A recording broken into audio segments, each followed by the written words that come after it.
Happy Monday, LinkedIn. It's Ian Koniak here, and today I am going to teach you how to connect immediately with senior executives, whether they're C-suite or VP level. And the key, and I shared this on a podcast last week, is to be interested, not interesting.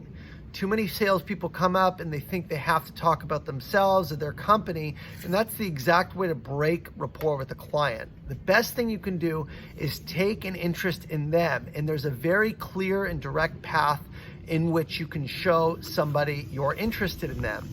The first thing is by showing you've done your homework, and that's what we're going to talk about today, is what homework do you want to do on key executives. So there's online homework and there's offline homework. The online homework, the first thing I always do before I meet with an exec, or even before I prospect or reach out in the first place, because this has brought my appointment ratio. When I just met with the chief customer officer last week, I have a CIO meeting in a couple of weeks. These are Fortune 500 companies, big top level executives, and this works almost every time. It hasn't really failed too often in the past few years, and that's this approach.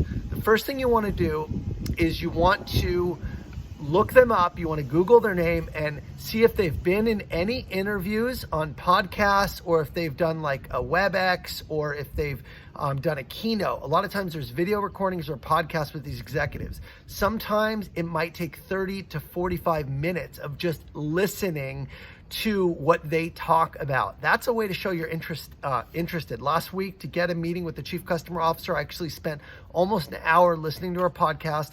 The whole time I'm taking notes and I'm thinking about key things that I can use when I'm talking to her to connect, and also that I can use to get an appointment in the first place. And so that shows that you are caring. When I get emails from people or reach outs and they've shown they've done your homework, I'm a lot more likely to help those people or to respond than someone who's just generically reaching out. So you want to listen to their interviews, and you want to take note of a couple things. Number one, or what are some of the goals they talk about? And number two, what are some of the challenges and problems that they're focused on solving? Then when you reach back out to them to set up a meeting, you want to reference those challenges and goals in your note to them, or your email, your phone call, however you're reaching out, your LinkedIn, and tell them how and where you can help, or you can dive in a little deeper to see where you can help. That is a sure way to do it. The second area that you want to research is simply going to their LinkedIn and seeing what companies have they worked for before,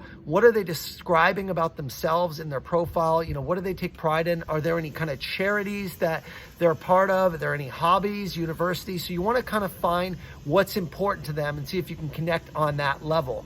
The second part of your LinkedIn research is who do you know that may know them, which if you do have somebody who might be connected, that's one of your friends or people you know, try and get a warm introduction. That always helps. If you can't get that warm introduction, at the very least, what I do is I have an offline conversation. So if I know somebody at Salesforce is connected to this person, I will reach out and I'll call that person at Salesforce and I'll find out, what do they like?